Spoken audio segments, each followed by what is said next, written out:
साथियों नमस्कार। साथियों, दिल्ली का चुनाव प्रचार पूरी तरह से थम चुका है। अब दिल्ली में वोटिंग की बारी है और इस बार सभी लोगों को एक्साइटमेंट है कि दिल्ली में किसकी सरकार बनेगी। अभी तक आम आदमी पार्टी 3 बार से वहां सरकार बना रही थी, 2013 में, 2015 में, 2020 में, और हर बार एक अच्छे खासे वोटिंग परसेंटेज के साथ सत्ता में आ रही थी। इस बार काफी मामला रोचक हो गया है और लोग ये जानना चाहते हैं कि भाई सब कुछ अभी तक जो कुछ भी हुआ है पिछले 1 डेढ़ महीने में, चुनावी प्रचार, अलग अलग वादे, किसी पर इल्जाम, किसी का झूठ, किसी का कुछ, आप पूरी समरी में बताइए कि होने क्या वाला है और कुछ ऐसा वीडियो बनाइए जिसमें हमको पूरा आइडिया लग सके। तो जो लोग ऐसे वीडियो का इंतजार कर रहे हैं उनके लिए मैं वीडियो लेकर के आया हूं। मैं सारा कुछ समराइज कर दूंगा और आपकी थिंकिंग ऐसी क्लियर कर दूंगा इस वीडियो से कि आप किसी को भी दिल्ली चुनाव के बारे में किसी भी पॉइंट पर डिस्कशन कर सकते हैं। देखिए, एक एक करके बात करते हैं, एक एक करके धागा खोलते हैं। इन दोनों की मैंने फोटो स्टेट लगा रखी है क्योंकि ये दोनों ही सत्ता में नहीं आने वाले हैं। कैसे, वो बताता हूं। देखिए, अरविंद केजरीवाल 2015 में 60 से ज्यादा सीटें लेकर के आए, 2020 में 60 से ज्यादा सीटें लेकर के आए 70 में से। अरविंद केजरीवाल अन्ना आंदोलन से निकले थे और दूसरे नेताओं के ऊपर इल्जाम लगा करके निकले थे। शीला दीक्षित बेईमान हैं, करप्ट हैं, शीला दीक्षित के घर में इतने एसी लगे हुए हैं, उन्होंने इतना घोटाला किया हुआ है। शीला दीक्षित लंबे समय तक दिल्ली की मुख्यमंत्री रहीं और दिल्ली में बहुत कुछ उन्होंने किया था, लेकिन इन्होंने उन पर ब्लेम गेम करके उनको सत्ता से हटवाया। 2013 में ये खुद कुछ सीटें लेकर के आई, 28 सीटें लेकर के आई। बोला कि अपने बच्चों की कसम खाता हूं कि अगर किसी का समर्थन लेना पड़ा तो मैं नहीं लूंगा, दोबारा चुनाव करवाऊंगा। मगर इन्होंने चुनाव के बाद कांग्रेस का समर्थन लिया, 8 सीटें कांग्रेस की, 28 इनकी, 35 क्रॉस करके इन्होंने वहां पर सरकार बनाई। 49 डेज सरकार चली, फिर उन्होंने इस्तीफा दे दिया। 2015 में पुनः चुनाव हुए, 60 से ज्यादा सीटें लेकर के आए, 67 सीटें लेकर के ये आए। आप समझ गए? यानी कि अरविंद केजरीवाल की इमेज बनी हुई थी एक ईमानदार नेता, एक ऐसा नेता जो नई तरीके की राजनीति करने के लिए आया है, जो कभी गाड़ी बंगले नहीं लेगा, एक वैगनार में चलता है नीले रंग की, सादा से कपड़े पहनता है और 5 रुपए का रेनॉल्ड्स का पेन लगाता है। और इसका खुद का कहना है कि मैं कभी सिक्योरिटी नहीं लूंगा, कभी बंगला नहीं लूंगा, गाड़ी नहीं लूंगा, सारी चीजें। तो लोगों को लगा कि बड़ा अच्छा नेता है। और इस व्यक्ति ने जब अपनी पार्टी खड़ी करी थी तो चंदा भी जन जन से लिया था। इस व्यक्ति की पार्टी को चंदा देने में ऑटो वाला भी शामिल था, झुग्गी वाला भी शामिल था, एक छोटा नौकर पेशा भी शामिल था और शांति भूषण जैसे वकील भी शामिल थे जिन्होंने 1-1 करोड़ का भी चंदा दिया था। धीरे धीरे इन्होंने पार्टी में से हर उस व्यक्ति को निकालना स्टार्ट कर दिया जो अन्ना आंदोलन में इनके साथ मिलकर के आंदोलन चला रहे थे और देश में इनका नाम हो रहा था। क्योंकि इनको पता था कि इनको पूरी पार्टी पर कब्जा करना है, तो उन सभी नेताओं को निकाल दिया या मार पिटवा के भगा दिया। किसी ना किसी तरीके से पार्टी में से हर उस व्यक्ति को निकाल दिया गया जो अरविंद केजरीवाल के कद में आसपास का भी हो, सिवाय मनीष सिसोदिया को छोड़ करके। कुमार विश्वास, शांति भूषण, प्रशांत भूषण, योगेंद्र यादव, न जाने ऐसे कितने नाम थे। मामला चलता रहा। इन्होंने जनता को अपनी गिरफ्त में लिया, 200 यूनिट फ्री बिजली दे करके, पानी का वादा करके कि मैं साफ पानी दूंगा, फ्री में पानी दूंगा, अच्छी शिक्षा दूंगा, अच्छा स्वास्थ्य दूंगा, मोहल्ला क्लिनिक लेकर के आऊंगा, गली गली मोहल्ले मोहल्ले में छोटे छोटे क्लिनिक्स होंगे जहां आप जाकर के मुफ्त इलाज करा सकते हैं। सरकारी स्कूल को ऐसा कर दूंगा कि प्राइवेट में भी कोई एडमिशन लेना नहीं चाहेगा, सब सरकारी स्कूल में ही एडमिशन लेना चाहेंगे। एक अच्छी खासी हवा बनी साहब। 2015 से 2020 के बीच हमारे देश में सोशल मीडिया धीरे धीरे बढ़ रहा था। उस तीव्र पे नहीं था जिस तीव्र पे अब है, लेकिन चल रहा था धीरे धीरे। साहब, सोशल मीडिया में आए दिन ये खबरें आती थी कि दिल्ली का स्कूल मॉडल, दिल्ली के मोहल्ला क्लिनिक, दिल्ली की फ्री बिजली, फ्री पानी और अरविंद केजरीवाल एक कट्टर ईमानदार नेता। तो आदमी एकदम मंत्रमुग्ध हो जाता है। कई ऐसे युवा जो कॉलेज के पढ़ने वाले हैं, कई ऐसे जो कॉलेज से पास आउट हैं, कई ऐसे जो नई नई नौकरियों में गए, सब केजरीवाल के पीछे जाकर के खड़े हो गए कि हम आम आदमी पार्टी की सरकार लेकर के आएंगे। आप माहौल समझ रहे हैं? मैं माहौल इसलिए समझा रहा हूं, उससे तभी आप कनेक्ट कर पाएंगे कि अब ये माहौल कैसे चेंज हुआ है और क्या चेंज आया है। आप सुनिएगा बात को पूरी। तो ये माहौल बनता गया। अब आप किसी से अगर चर्चा भी करते हैं तो सब ये कहते थे कि दिल्ली का स्कूल मॉडल के बारे में तुम्हें क्या पता, एजुकेशन के लिए काम करना चाहिए, हेल्थ के लिए काम करना चाहिए। आपको मैं एक बात बताऊं, ये जो कम्युनिस्ट लोग होते हैं, जो ये वामपंथी लोग होते हैं, ये ऐसे ही करते हैं। जब ये सत्ता के बाहर होते हैं तब ये एजुकेशन का नाम लेंगे, अस्पताल का नाम लेंगे, ये बोलेंगे शिक्षा फ्री होनी चाहिए, स्वास्थ्य फ्री होना चाहिए। बड़ा आपको अच्छा लगेगा इनकी बातें सुन के। और आप अगर अपनी संस्कृति की बात करेंगे इनसे कि हमें राम मंदिर बनाना है, तो कहेंगे क्या ढकियानुसी बातें करते हो, किस ऑर्थोडॉक्स माइंडसेट के हो, मंदिर में पैसा क्यों लगा रहे हो, स्कूल कॉलेज में लगाओ। आप लोग हाँ बात सही कह रहे हो। और ऐसा करके ये आपको आपकी संस्कृति से काट देते हैं। आपको ऐसा कर देंगे कि आप मंदिर की बात ही नहीं कर पाएंगे, अपनी संस्कृति की बात ही नहीं कर पाएंगे। हर बात में स्कूल कॉलेज अस्पताल ला करके आपको नीचे गिरा देंगे बातों में। ऐसा करके ये पहले आपको आपकी संस्कृति से दूर करते हैं, फिर आपको आपके परिवार से दूर करते हैं, फिर अपने साथ जोड़ते हैं, और जब ये सत्ता में आ जाते हैं तब ये क्रूर बन करके आप ही का शोषण करते हैं, अन्य लोगों का शोषण करते हैं। आपको अगर इन लोगों का एक जीता जागता उदाहरण देखना हो तो पीयूष मिश्रा हैं। पीयूष मिश्रा ने कई इंटरव्यूज में बोला है कि वो कम्युनिस्ट थे और कम्युनिस्ट लोग किस तरह से उनका दुरुपयोग करते थे। पीयूष मिश्रा वही हैं जिन्होंने गाना गाया है आरंभ है प्रचंड। समझ गए? तो ये जो आम आदमी पार्टी है, इसमें जो वर्तमान मुख्यमंत्री है उनका नाम है आतिशी मारलेना। मारलेना, इसका मतलब ये होता है कि इनका जो नाम है मारलेना, मैं कई बार बता चुका हूं, बार बार इसलिए बताता हूं क्योंकि कोई नया दर्शक हो तो उसे पता चल जाए। आतिशी मारलेना में मार आया है मार्क्सिज्म से, कार्ल मार्क्स, और लेना आया है लेनिनिज्म से। इनके जो पेरेंट्स हैं आतिशी मारलेना के, वो कार्ल मार्क्स और लेनिन, ये दोनों ही कम्युनिस्ट लीडर थे और बहुत क्रूर लीडर थे। इनके बहुत बड़े फैन हैं इनके पिताजी, तो इन्होंने अपनी बेटी का नाम मारलेना रख दिया। बेटी को जब ये लगा कि राजनीति में मारलेना नाम लेकर के ज़्यादा दिन चलूंगी तो कम्युनिस्ट आइडियोलॉजी का टैग लग जाएगा, इसलिए धीरे से बेटी ने अपना सरनेम ही चेंज कर दिया और आतिशी सिंह कर लिया, और अब तो सिर्फ आतिशी लिखती है। तो इनकी चालाकी देखिए। ये कम्युनिस्ट लोग हैं, स्कूल कॉलेज की बात बार बार इसलिए करते थे ताकि आप इनसे किसी और मुद्दे पर बहस ही ना करें। 5 साल तक इन्होंने जनता को धोखे में रखा कि बड़े अच्छे स्कूल बन रहे हैं, बड़ा ये हो रहा है, बड़ा वो हो रहा है, कोई पकड़ भी नहीं पा रहा था, चीज़ें चल रही थी धीरे धीरे। फिर कोरोना काल आया। कोरोना काल में इनका बनना स्टार्ट हुआ शीश महल। किनका? केजरीवाल का। उस शीश महल में करोड़ों रुपए खर्च कर दिए गए। बताया जा रहा है कि 10-10 लाख के टॉयलेट लगे हुए हैं, रिमोट कंट्रोल्ड पर्दे लगे हुए हैं, और न जाने क्या क्या चीज़ें उसमें बताई गई हैं। ठीक है साहब, ये खुलासा जब हुआ तो जनता हैरान हुई कि यार इस आदमी ने इतना खर्चा कर दिया, इतना सब कुछ हो गया। जनता को हैरानी हुई। फिर एकदम से चीज़ें निकल करके आएंगे, इन्होंने शराब घोटाला कर दिया। जनता ने कहा शराब घोटाला? अच्छा, शराब घोटाला अगर वैसी चीज़ होती, मान लो किसी सोसाइटी का घोटाला कर दिया या जल में घोटाला कर दिया, तो पकड़ में नहीं आता। शराब एक ऐसी चीज़ थी, हम भी दिल्ली गए थे, क्लासेस ले रहे थे, तब हम देखते थे कि लोग एक के साथ एक शराब फ्री लेकर के आते थे। चाहे 100 रुपये की शराब हो, चाहे 1000 की हो, चाहे 10,000 की हो, आप एक खरीदेंगे तो उसके साथ आपको एक फ्री मिलेगी। और जगह जगह शराब के ठेके खुल गए थे। ये तो हम सबको दिखाई दे रहा था। अब ऐसा तो कोई कॉन्सेप्ट है नहीं दुनिया में कि एक के साथ कोई एक चीज़ फ्री यूं ही दे रहा हो आपको। कहीं ना कोई ऐसा रैकेट काम कर रहा है जहां से पैसा इधर से उधर हो रहा है। ये पकड़ में आया केजरीवाल का, और केजरीवाल के धीरे धीरे मंत्री पकड़ में आने लगे और धीरे धीरे जेल में जाने लगे। सत्येंद्र जैन जेल में गए, मनीष सिसोदिया जेल में गए, न जाने कितने, फिर बाद में केजरीवाल भी गए। सत्येंद्र जैन जेल में जाकर के किस तरह से अपनी मसाज करा रहे थे सबने देखा। और जिस जेल में इनको भेजा गया था, दिल्ली की तिहाड़ जेल में, वो दिल्ली सरकार के कंट्रोल में ही आती है, तो सेवा तो इनकी होनी ही थी। जनता ये भी देख रही थी। जनता ने कहा अच्छा ऐसा है, ठीक है। अब जनता त्रस्त थी और भी चीजों से। आप देखना केजरीवाल की ताकत क्या थी? कट्टर ईमानदार की छवि गई काम से। दूसरी ताकत क्या थी कि साहब मैं एजुकेशन दे रहा हूं, हेल्थ दे रहा हूं। जब देखा कि मोहल्ला क्लिनिक में फर्जीवाड़ा हो रहा है, इलाज कराने जाओ तो हो ही नहीं रहा। कोरोना काल में सब एक्सपोज हो गए थे। ये इलाज कराने जाओ, इलाज नहीं हो रहा। पता चला कि ये मोहल्ला क्लिनिक तो बिल्कुल बंद पड़ी है कई दिनों से, लेकिन अगर आप ऑनलाइन देखोगे तो पता चला हजारों लोग आ चुके हैं। अब हजारों लोगों के नाम पर घोटाला हो रखा है वहां पर। ये चीजें सामने आई हैं। स्कूलों की बिल्डिंगों के बारे में जब सर्वे होने लगा कि पता चला कि केजरीवाल ने कोई नया स्कूल बनाया ही नहीं है। एक ही बिल्डिंग में 3-3 स्कूल चल रहे हैं। सुबह 9 से 11 चला दो, दोपहर में चला दो 12 से 2, फिर शाम को चला दो 3 से 5। ये सब रिपोर्ट्स जब आने लगी धीरे धीरे तो लोगों को पता चला कि यार तो स्कूल में भी गड़बड़ है। अच्छा, स्कूल में हो सकता है रिपोर्ट भी खराब हो, मान लिया, लेकिन जिनके बच्चे पढ़ रहे हैं वो फेल होने लगे, तब लोग और हैरान हुए। बच्चा 10वीं में अच्छे नंबर ला रहा है, 12वीं में अच्छे नंबर ला रहा है, लेकिन 9th में फेल हो रहा है, 11th में फेल हो रहा है। सबने दिमाग लगाया ये दिल्ली में 9th और 11th में फेल होने वालों की संख्या सबसे ज्यादा क्यों है। तब पता चला कि जानबूझ करके पास नहीं होने दिया जा रहा है। ऐसा बच्चा जिसका थोड़ा भी डाउट है कि ये 10th में या 12th में फेल हो सकता है या कम नंबर ले आएगा, उस बच्चे को जानबूझ करके 10th में 12th में जाने ही नहीं दे रहे हैं, क्योंकि दिल्ली सरकार का रिकॉर्ड खराब ना हो जाए, रिजल्ट खराब ना हो जाए। वहां से एजुकेशन सेक्टर इनका एक्सपोज्ड हुआ। फिर साहब आगे आइए, पिछले साल की बात है, गर्मियों में 2024 में लोगों को पानी की किल्लत हो गई थी। लोगों के पास पानी का ना तो कोई सप्लाई था और ना पीने के पानी की व्यवस्था थी। लोगों को टैंकर्स मंगाने पड़ रहे थे।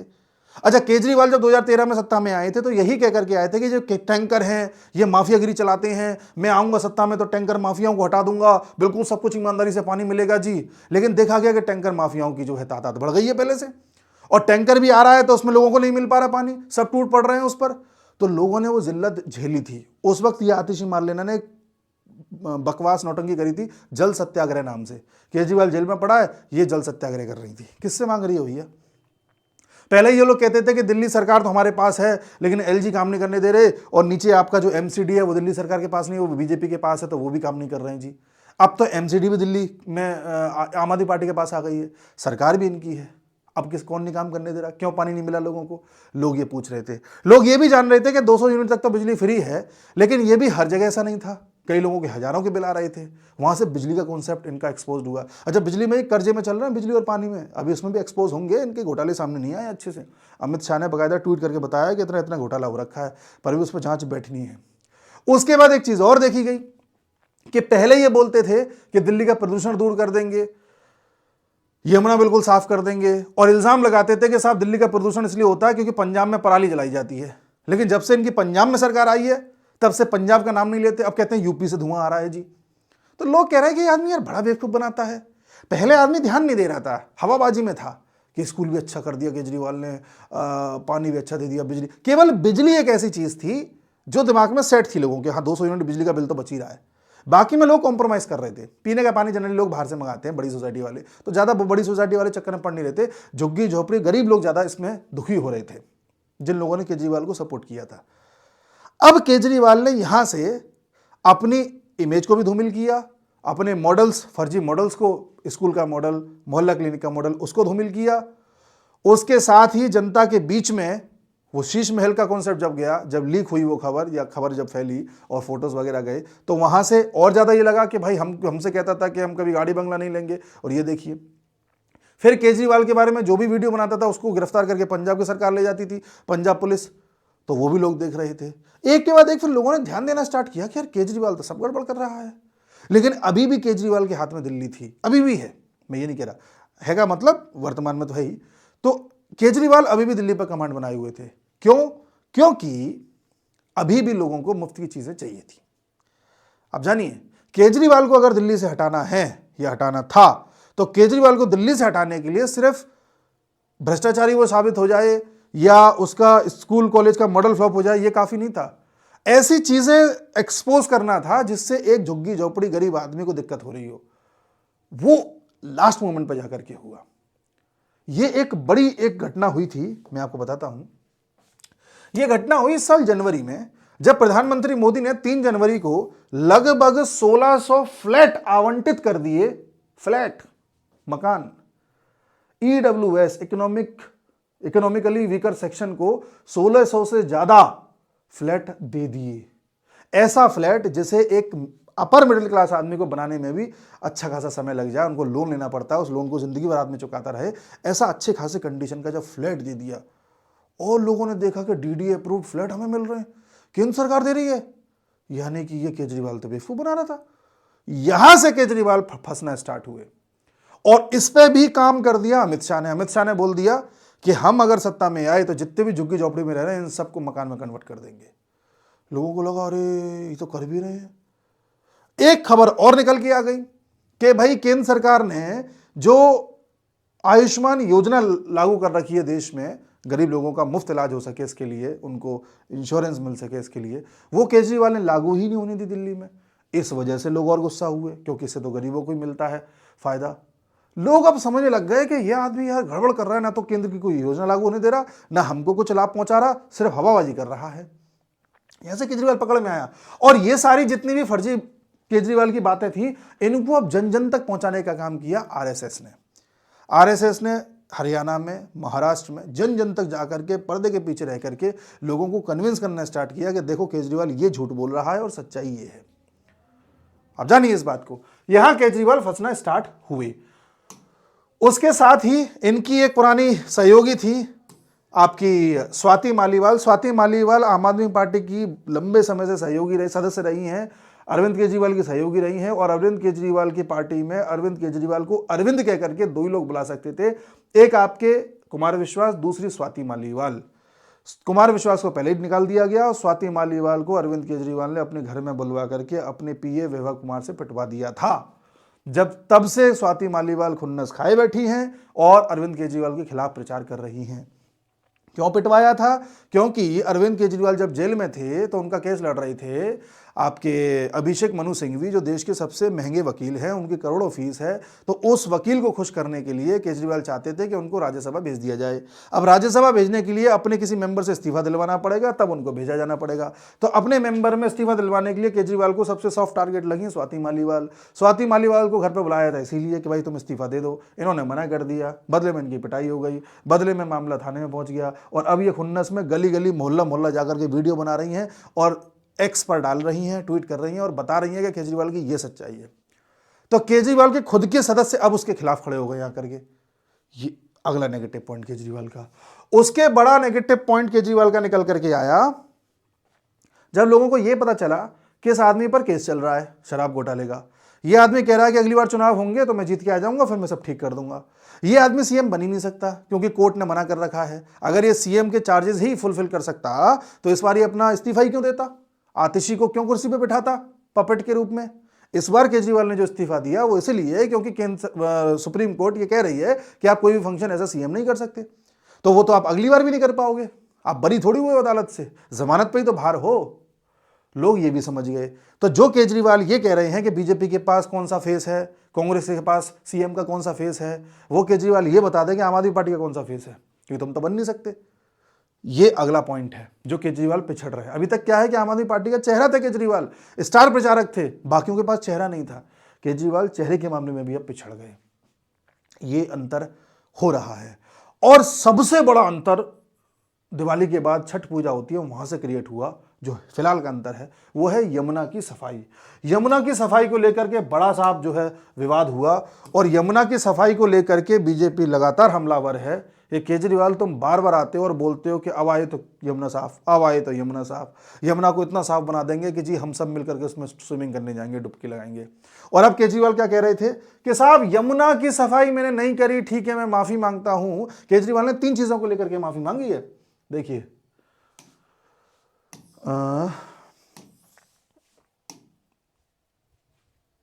केजरीवाल ने 3 चीजों को लेकर के माफी मांगी है। एक तो मैं यमुना की सफाई नहीं कर सका, दूसरा मैं आपको पीने का साफ पानी नहीं दे सका, तीसरा मैं सड़कें नहीं ठीक कर सका।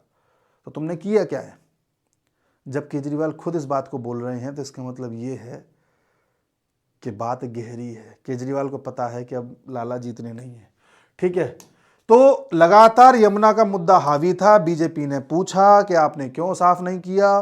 केजरीवाल परेशान थे इस मुद्दे से। अंत में हड़बड़ाहट में, जाने किस डर में, एक आदमी जब अंडर कॉन्फिडेंट होता है, उसे पता होता है ना वो हार रहा है, अब वो किसी मतलब का नहीं है, तो वो ना आदमी कुछ भी करता है, कुछ भी बोलता है। तो केजरीवाल ने बोल दिया कि जी यमुना तो वहां से आती है हरियाणा से, और हरियाणा के लोग इसमें जहर मिला देते हैं, जी हरियाणा की बीजेपी सरकार इसमें जहर मिला देती है। ये एक बड़ा एलिगेशन था। और ये भी बोला कि ये केजरीवाल का कहना था कि बीजेपी सरकार द्वारा इस तरह से जहर मिलाना एक बड़ा जेनोसाइड कर सकता है, न्यूक्लियर बम से भी बड़ा खतरा है ये, दिल्ली की 1/3 आबादी मर जाएगी इससे, बीजेपी अपना ये जो 1/3 आबादी को मार करके हमारा वोट बैंक खत्म कर देना चाहती है। अरे मूर्ख इंसान, 1/3 आबादी खत्म ऐसे नहीं होती है। अगर नदियों में जहर मिला देने से ही काम चल जाता तो हम सिंधु नदी में जहर मिला देते तो पूरा पाकिस्तान उड़ जाता, या कोई भी टेररिस्ट गोली चलाने की बजाय जहर ही मिला दे फिर नदियों में, लोग मरने लग जाएंगे। इस आदमी ने ये बयान देकर के हरियाणा के लोगों को एक तरीके से क्रिटिसाइज कर दिया। और दिल्ली में लगभग 30 से 40 लाख लोग ऐसे हैं जो हरियाणा से आते हैं। उनका क्या करिएगा केजरीवाल जी। फिर हरियाणा के जो सीएम हैं उन्होंने बाकायदा यमुना का पानी पी करके दिखाया, आचमन किया। अब केजरीवाल को तो पता नहीं कि आचमन कैसे करते हैं, पहले उसमें पानी को थोड़ा चढ़ाते हैं फिर पीते हैं। तो केजरीवाल ने आधा वीडियो काट करके जनता को बताया कि देखो ये तो पानी पी ही नहीं रहे हैं, ये तो केवल थूक दे रहे हैं। अब इनको क्या पता आचमन क्या होता है। केजरीवाल यहाँ भी फंस गए। और बाद में सेंट्रल पॉल्यूशन कंट्रोल बोर्ड ने बाकायदा डेटा जारी किया और केजरीवाल को बताया कि केजरीवाल जी यमुना हरियाणा से गंदी होकर के नहीं आ रही है, दिल्ली में गंदी हो रही है। केजरीवाल से इलेक्शन कमीशन ने भी पूछा कि आपने जो एलिगेशन लगाया है बहुत बड़ी अपराध है, इस पर आप क्लेरिफिकेशन दीजिए कि आपने कैसे बोला कि जहर है तो सिद्ध कीजिए। और केजरीवाल का ये भी कहना था कि वो जहर मिलाते हैं, वो तो दिल्ली के अधिकारी ऐसे हैं कि उस जहर को दिल्ली में नहीं आने देते, हम वहीं पे पानी रोक देते हैं। कैसे रोकते हो भाई पानी? वो कौन सी तकनीक है जिससे पूरी पूरी नदी का पानी रोक दिया जाता है? कैसे रोक देते हो भैया? कोई 1 लीटर पानी थोड़ी आ रहा है वहां से। ये सोचने वाली बात है। इलेक्शन कमीशन ने जवाब मांगा तो केजरीवाल कहते हैं कि जी मैं अमोनिया की बात कर रहा था, वहाँ पे जो अमोनिया का कंसंट्रेशन बढ़ जाता है मैं उसकी बात कर रहा था। इससे काम नहीं चलता, वो एक अलग चीज़ है, और जहर मिला देना अलग चीज़ है। यमुना का मुद्दा इतना उठ गया पिछले 3-4-5 दिन में कि केजरीवाल पर जवाब देते नहीं बन रहा। प्रेस कॉन्फ्रेंस में 4 बोतलों में पानी भर के रख लिया, देखो यमुना का पानी है जी, कोई पी के दिखाए जी। हम कैसे मान ले कि यमुना का पानी है ये? बोतल में तो तुम कुछ भी भर के रख सकते हो।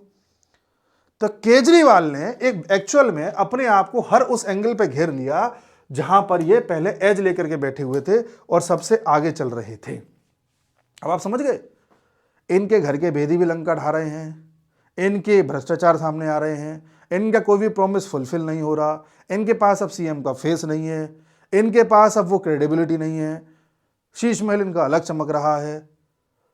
और लास्ट मोमेंट पे इन्होंने आकर के जो फ्री फ्री फ्री फ्री को जो घोषणाएं करी कि हम महिलाओं को 2100 रुपये महीने देंगे। पिछले साल के बजट में इन्होंने घोषणा करी थी कि महिलाओं को 1000 रुपये महीने देंगे, वो उन्होंने लास्ट तक नहीं दिया और ये बोल दिया कि मैं तो जेल चला गया था जी, मैं कैसे दे देता जी। अरे अब दे देता, पर तेरे को देने नहीं थे। पंजाब में वादा करके आए थे, वहां नहीं दिए, अभी तक नहीं दिए, एक रुपया नहीं दिया महिलाओं को। तो इस बार बीजेपी ने इन मुद्दों को अच्छे से उठाया और अच्छे से पब्लिक में लेकर के गई, जो काम पहले नहीं किया था बीजेपी ने। तो इस बार केजरीवाल की ये नेगेटिव्स थे जो इनको बहुत ज्यादा नीचे लेकर के चले गए। इस वक्त दिल्ली की स्थिति ऐसी है, सेव कर लेना वीडियो को, केजरीवाल खुद की सीट हार जाएंगे, आतिशी मार्लेना हार जाएंगी, और ये मनीष सिसोदिया हार जाएंगे, अवध ओझा हार जाएंगे, और सौरभ भारद्वाज के भी चांसेस है हारने के। सौरभ भारद्वाज उस जगह से लड़ रहे हैं जहां पर ज्यादातर लोग हरियाणा के,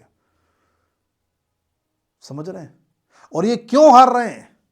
एक तो केजरीवाल का पूरा खुद का किया धरा है, डुबा दिया खुद को, आरएसएस लगी हुई है, बीजेपी ने अच्छा प्रचार किया, इनकी चीजों को उजागर किया, और उससे भी बड़ा पॉइंट है ताई।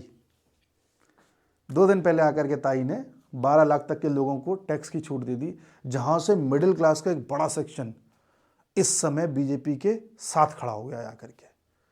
जी, मिडिल क्लास में लंबे समय से गुस्सा था इस बात को लेकर के कि सरकार हर चीज से टैक्स वसूल रही है, हम अगर सांस भी ले तो टैक्स देना पड़ रहा है। बहुत ज्यादा लोगों में गुस्सा था इस बात को लेकर के, ये चीज भांप रहे थे ये लोग, केंद्र सरकार।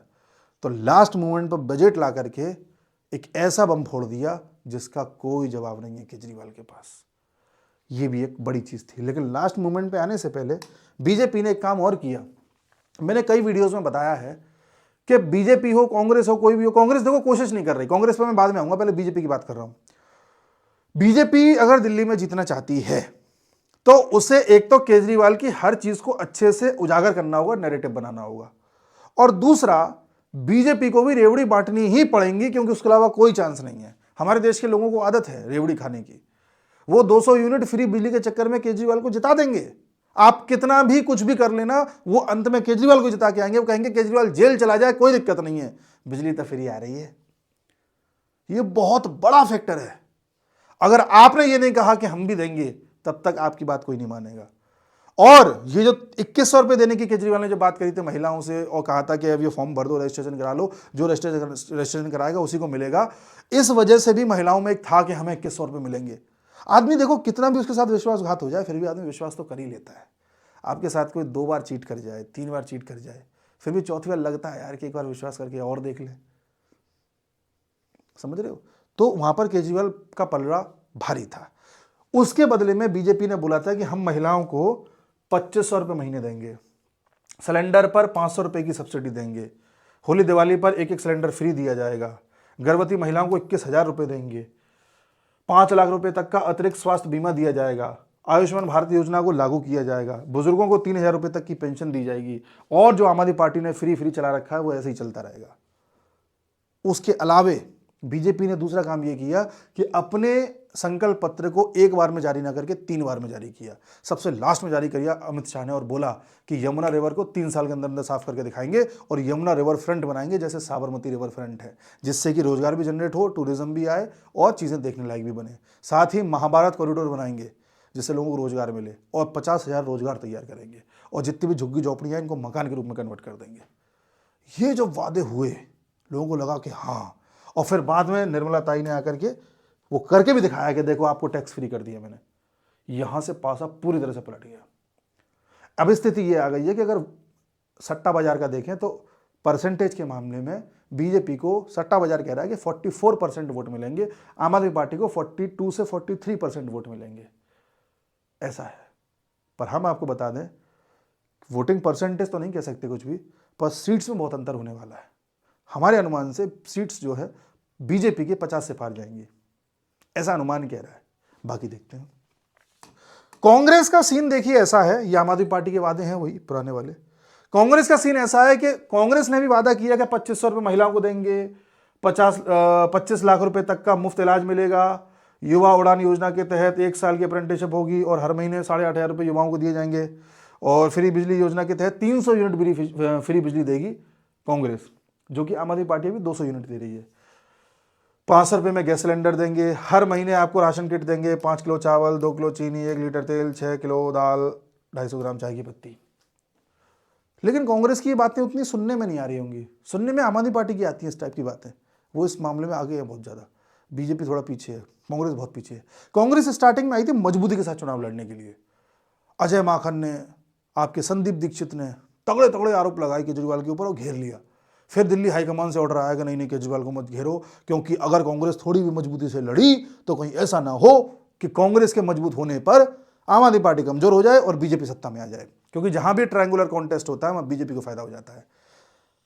इस वजह से कांग्रेस बिल्कुल चुप पड़ गई, कुछ नहीं बोल रही, लंबे समय तक कुछ नहीं बोली। एक रैली राहुल गांधी ने बीच में करी, फिर राहुल गांधी ने अपनी 2-3 रैली कैंसिल कर दी। पर्दे के पीछे से खबर आ रही थी कि राहुल गांधी और आम आदमी पार्टी में कुछ सेटिंग चल रही है, वो शायद बात बन नहीं पाई। उसके बाद एकदम से राहुल गांधी आते हैं और दे दनादन अरविंद केजरीवाल के ऊपर हमला करना स्टार्ट कर देते हैं और कांग्रेस फिर से मैदान में आ जाती है। संदीप दीक्षित तो नई दिल्ली सीट से लड़ रहे हैं। नई दिल्ली सीट से मैं आपको बता दूं, केजरीवाल के सामने कांग्रेस से खड़े हैं संदीप दीक्षित, जो शीला दीक्षित के बेटे हैं। संदीप दीक्षित ने तो केजरीवाल को ललकार दिया रामलीला मैदान में कि आइए और मेरे से बहस करो। केजरीवाल आया ही नहीं, 3 बजे तक संदीप दीक्षित वहां बैठे रहे। तो संदीप दीक्षित हैं, प्रवेश वर्मा हैं, साप सिंह वर्मा के बेटे, जो पहले दिल्ली के सीएम थे।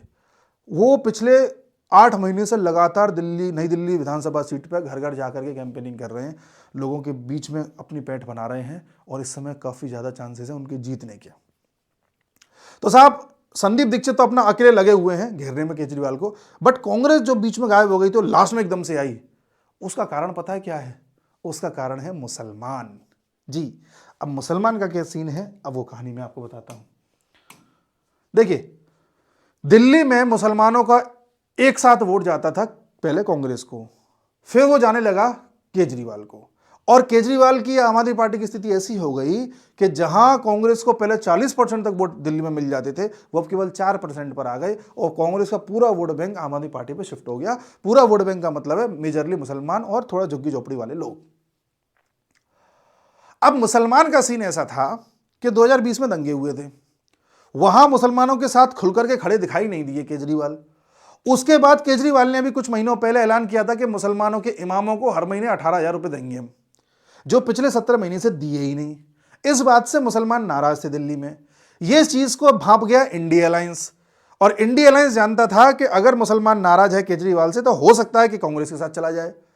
अब इंडिया अलायंस चाहता है कि कांग्रेस के साथ मुसलमान न जाए, क्योंकि इंडिया अलायंस का मतलब जो क्षेत्रीय पार्टी है इंक्लूडिंग कांग्रेस, क्षेत्रीय पार्टियों को ये लग रहा था कि अगर मुसलमान दिल्ली का केजरीवाल के कांग्रेस के साथ चला गया तो क्षेत्रीय पार्टियों का अस्तित्व खतरे में आ जाएगा। इसलिए मुसलमान को कांग्रेस से दूर रखने के लिए केजरीवाल के पास कर दो, और केजरीवाल के पास रखने के लिए केजरीवाल का साथ दो। धीरे धीरे करके केजरीवाल का साथ देने आए टीएमसी के लीडर शत्रुघ्न सिन्हा, फिर आई समाजवादी पार्टी के लीडर, सब केजरीवाल के लिए कैंपेनिंग कर रहे हैं। उधर आए उद्धव ठाकरे की टीम से एक व्यक्ति। आप जानिए, इंडिया अलायंस के लगभग सदस्य, 1-2 पार्टी को छोड़ दें तो सब केजरीवाल के साथ खड़े हैं। उधर राहुल गांधी अकेले खड़े होकर के केजरीवाल को गाली दे रहे हैं। इसका मतलब क्या है? इंडिया अलायंस ये दिखाना चाहता है कि कांग्रेस आउट है हमसे। इंडिया अलायंस का मतलब क्षेत्रीय पार्टी इस वक्त इस चक्कर में है कि सब क्षेत्रीय पार्टी एक दूसरे का साथ दो और मुसलमान को क्षेत्रीय पार्टियों के साथ रखो, क्योंकि अगर एक बार मुसलमान कांग्रेस के साथ चला गया वापस, तो फिर कांग्रेस से छीनना मुश्किल हो जाएगा। आप समझ रहे हो? तो कांग्रेस जो दोबारा मैदान में आई है ना खुल करके, वो इसलिए नहीं आई कि कांग्रेस को जो है केजरीवाल को हराना है, वो इसलिए आई है कि उसे अपना मुस्लिम वोट बैंक बचाना है। कांग्रेस भी जानती है कि चुनाव हार रही है, लेकिन उसे चुनाव जीतने के लिए लड़ाई नहीं लड़नी, उसे वो मुसलमान वोट बैंक प्राप्त करना है या उसको बनाए रखना है अपनी तरफ, जो इंडिया अलायंस अपनी तरफ खींचने के चक्कर में है। आप जान रहे हैं, कांग्रेस अगर ज़्यादा मजबूत हो गई ना और मुसलमानों की ज़्यादा हितैषी बन गई तो कांग्रेस क्षेत्रीय पार्टियों को ख़त्म कर सकती है, और क्षेत्रीय पार्टी चाहती है कि वो मजबूत बनी रहे। इसलिए लड़ाई है दिल्ली में कांग्रेस की तरफ से मुसलमानों को अपने पक्ष में रखने की, और इस समय मुसलमान केजरीवाल से थोड़ा नाराज भी चल रहे हैं, और उसमें भी आग में घी डालने का काम कर दिया ओवैसी ने। ओवैसी ने भी अपने प्रत्याशी उतार रखे हैं, एक से एक, इमरान मसूद, जाने किस किस को उतारा हुआ है, जो कभी गाली दिया करते थे मोदी को। ऐसे लोगों को उतार करके मामला और गंभीर हो गया है। मुसलमानों का क्या है कि अगर एक बार वोट बट गया तो बीजेपी को फायदा हो जाएगा, और हर सीट पर, मुसलमान की बहुल्य सीट पर ऐसे ऐसे कैंडिडेट खड़े हुए हैं कि मुसलमान खुद कंफ्यूज्ड है कि आम आदमी पार्टी को देकर के आऊँ कि कांग्रेस को देकर के आऊँ, या जिन सीटों पर ओवैसी के खड़े हैं उनको देकर के आऊँ। इसलिए मैं कह रहा हूँ दिल्ली में मुसलमान का वोट बटना है। दिल्ली में कांग्रेस ने जो दमखम लगाई है उससे थोड़ा कांग्रेस का वोट बैंक बढ़ना है, केजरीवाल का वोट बैंक घटना है।